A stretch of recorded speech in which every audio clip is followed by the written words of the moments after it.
1 egg, so 1, 1, 1, and you're able to season it up really in any way you'd like. If you'd wanted to put some herbs with this, you definitely could, or some kind of like dried chili or something like that. Or we are going to season it pretty traditionally with a bit of nutmeg in our gnocchi. Now, to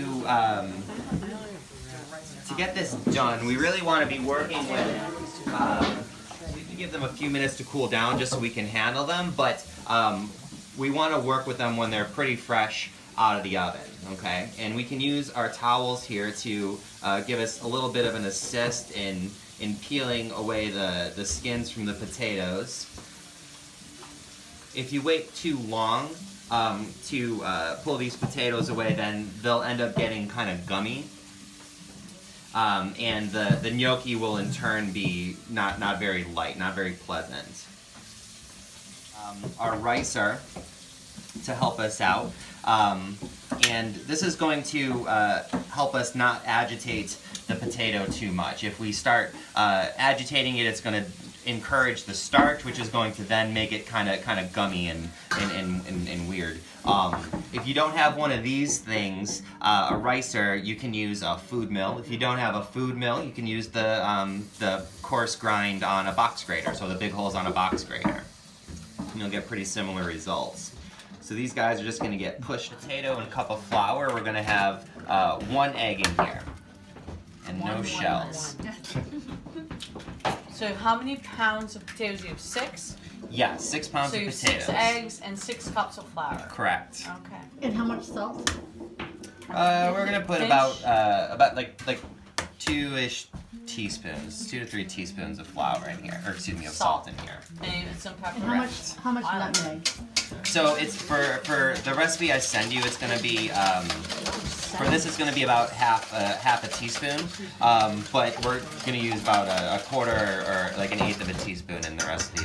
Eggs that are just kind of lightly beaten. Okay. Now, this next part is important because a lot of what we're doing here is not agitating the starch in the potato right now. So we're gonna put our eggs in with the potato, and we're gonna use our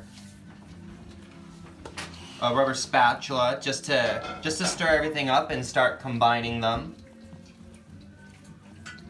Do the eggs cook at all? They'll get a little warm, but everything's going to be cool enough by now that they're not going to scramble. Get that? So once our eggs are mixed in, we can put our flour and our seasoning in there, and we're going to start again, just kind of folding everything together until we get some of those potatoes nice and coated with the flour. Okay. So once we have that, our next move here, we're going to make sure our fingers are nice and wide, and we're going to start just tossing everything together kind of lightly. And what we're going to want to have is a nice kind of sandy texture to this at first. Pebbles. Yes. Kind of like pie dough? A little bit. Then what? So, I know, anticipation.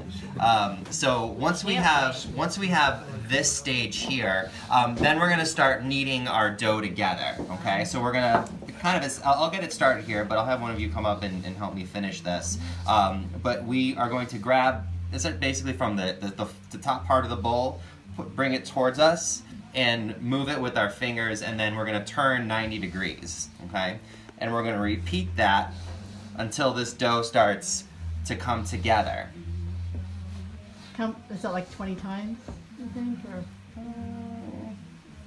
Yes. I don't know the number of times. But what we're going to ultimately be looking for is kind of a smoother texture on the outside of this. All right, so now that we're here, I'm going to have one of you come up and join me and start kneading this dough. So we're going to fold it forward and we're going to push it away from us with our hands. We're going to turn 90 degrees. All right, move it onto the table, and I'll keep you with me. And then we're gonna do that a few more times. So maybe just five or six more good kneads like that.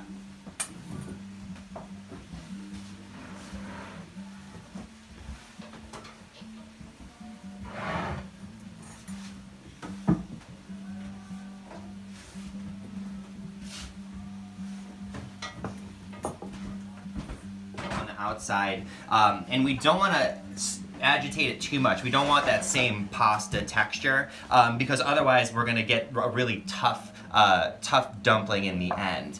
So go ahead and you can give that just kind of a feel on the outside, so you can feel kind of what we're looking for. So it's kind of smooth, but it has just that touch of roughness, and everything is still pretty warm. Yeah, it just says warm.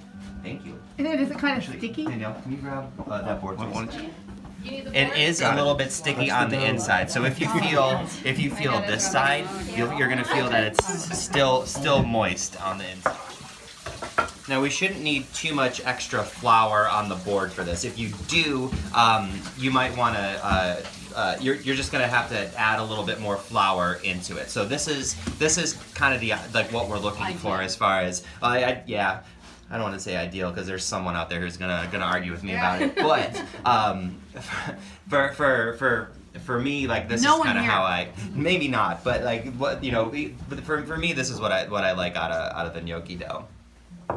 And so we're gonna get our Play-Doh skills out, and we're gonna use our palms, and we're gonna start just rolling it out from the edge of from the center out.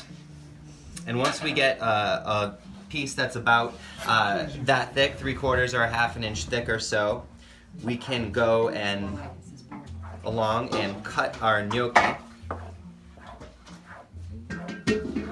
into the dumpling shape. About an inch. So about like that. We'll say an inch to 1/2 inch. And then. Where'd you get that then? Oh, You don't use a Amazon. fork?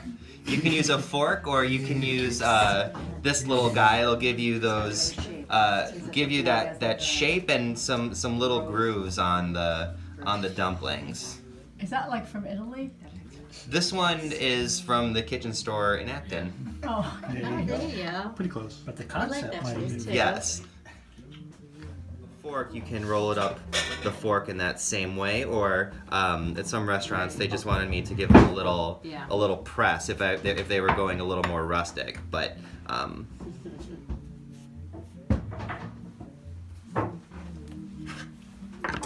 Never made them. I don't make potato. are mine too skinny?